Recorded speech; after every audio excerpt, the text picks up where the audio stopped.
it's Olivia from Girlybunches, and in this week's video I'm going to be showing you how I did this simple textured hexagon motif. So easy to sew along these edges here to join them up to other motifs that you've done in the same style.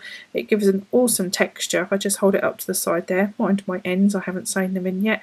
It gives this lovely sort of texture, and this is achieved by working the stitches. I can get my camera to focus, being a bit temperamental today. I work just around the back posts, so nothing very difficult. I do explain in the video how to do it, and what I've done here is I've done it in 5 different colours. So that's well, 2 different colours, but 5 rounds. So 1, 2, 3, 4, 5 rounds. You could do as many as you like because it's quite firm, and I think you could probably go a bit further, but not too much further. But it's entirely up to you. Experiment, see what you think. So yeah, this is how I made this simple textured hexagon.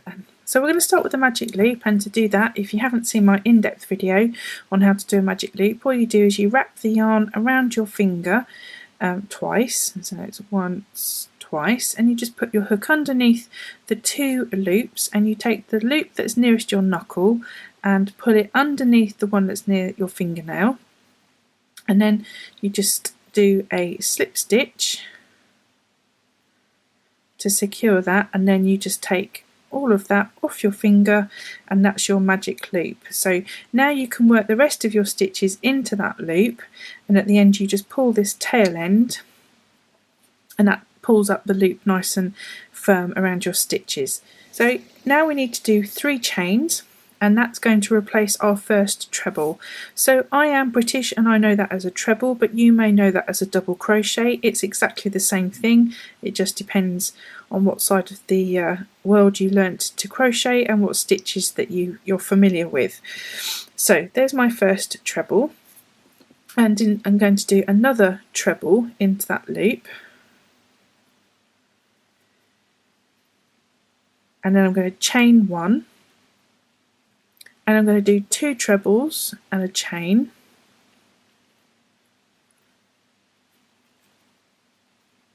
and what we're looking for is to have 6 groups of the 2 trebles. So I'm going to repeat that now 4 more times and come back when I get to here.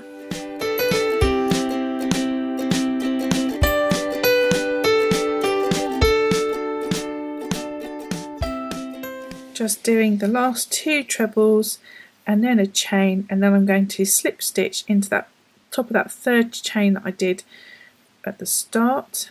And now I'm just going to pull that tail end there, and that pulls up that centre space there. So in this video I'm going to do each round a different colour just so that you can see the detail working, but if you weren't and you're just going to keep working in the same colour, you would just need to do a slip stitch into this top of this treble here, and then a slip stitch into that space there, because that's where we're going to start working the next round. So I'm just going to cut my yarn and fasten that off like so, and that's the first round done. So we've got 1, 2, 3, 4, 5, 6 of the 2 trebles together. So I'm going to take my next colour yarn, and I'm just going to attach that to my hook using a slip stitch, and then we're going to put that into one of those spaces. It doesn't matter which one, and we're just going to join that on with a slip stitch. Oh, she says. Right, now we're going to just join that with a slip stitch like so, and now we're going to chain 3, and that's going to be a replacement treble. So the next round we're going to work all the stitches in the spaces as normal stitches, but we're not going to work over the post, we're going to work around the back of the post. So I've shown you working around the front post, which means you put the hook round the back and you work your stitch around the front of the post, and I've shown you that in a previous video, but this time we're going to work around the back. So you're going to put the hook round the back and round the front, and then work your stitch. So you're working your normal treble, but just working it around that post as opposed to into the top of that stitch, because we're normally going to work, get my camera to focus, we would normally work stitches into the top of the previous round, but as you can see, we're putting the hook yarn over like we would do for a normal treble. I'm going to put the hook round the back, across the front and down the back again, and then work that stitch as normal. But this time the stitch is coming from the back, and it just leaves this little line across the front, which is what we want. That's what's supposed to happen, and it's pushing these stitches, the top of the stitch forward to give you that sort of ridged appearance. So into the space, the one chain space, we're just going to work one treble as normal into that space, one chain and one treble. Okay, so again we're now going to work round the back of those trebles from the previous round on those 2 stitches there, and now we're back to another corner part here. So we're going to work one treble, one chain and one treble, and that's going to be the same for each one of these one chain spaces. So I'm going to continue working around the back of those stitches,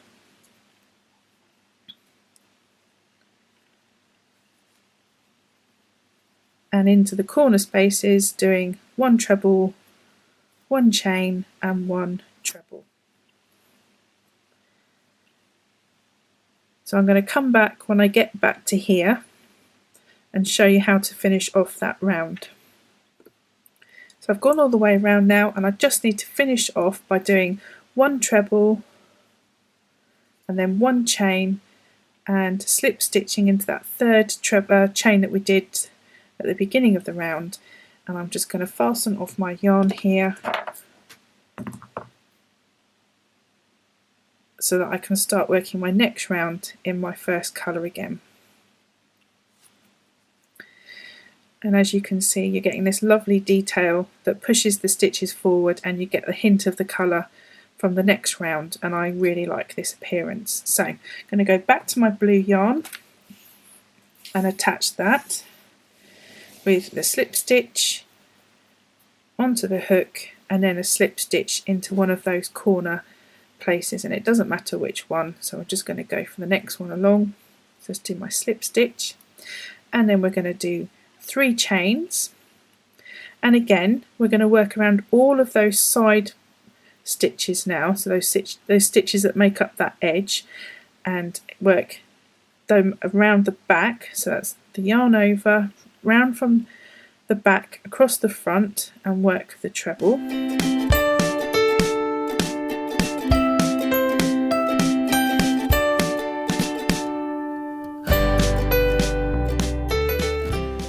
And again, when you get to the corners, you're just going to do your one treble, one chain and one treble, all into that same space,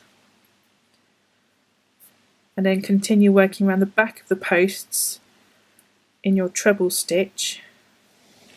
And each round you will increase your side number of stitches by 2, because you're going to start working in that normal treble that you do in the corner spaces. So that's how it gets bigger. So one treble, one chain and one treble, and you start to get this fabulous sort of textured hexagon. I really like this. And yeah, you just keep working all the sides as normal. So, and that really is it. So I'm going to keep going until I've done a few more rounds, and like I say, the increase comes by adding 2 stitches to each side, so that's how it gets bigger on each round, and it really isn't much more difficult than that. So yes, I'm going to come back when I've got 5 rounds complete, so you can get an idea of what it looks like when it's got to a decent size. 5 rounds now. So there we go, I've done the 5 rounds now. I haven't sewn my ends in, naughty girl.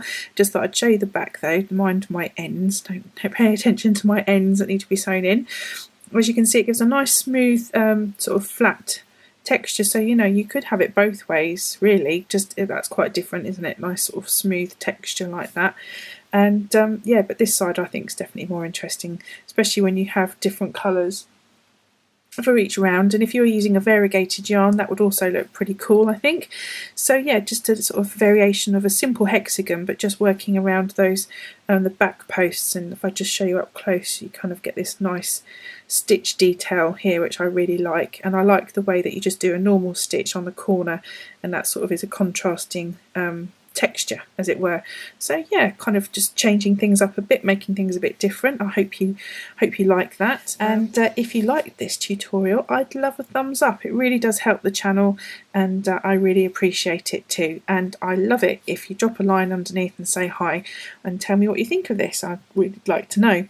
So yeah, that's it for this week. I hope you enjoyed this textured, simple hexagon. I think we'll call it something like that.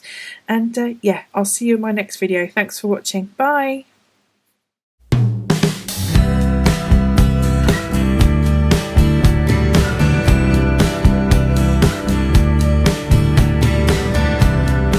Hi everyone, it's Olivia from Girlybunches, and in this week's video I'm going to be showing you how to do this solid shell stitch, fairly common in crochet, doing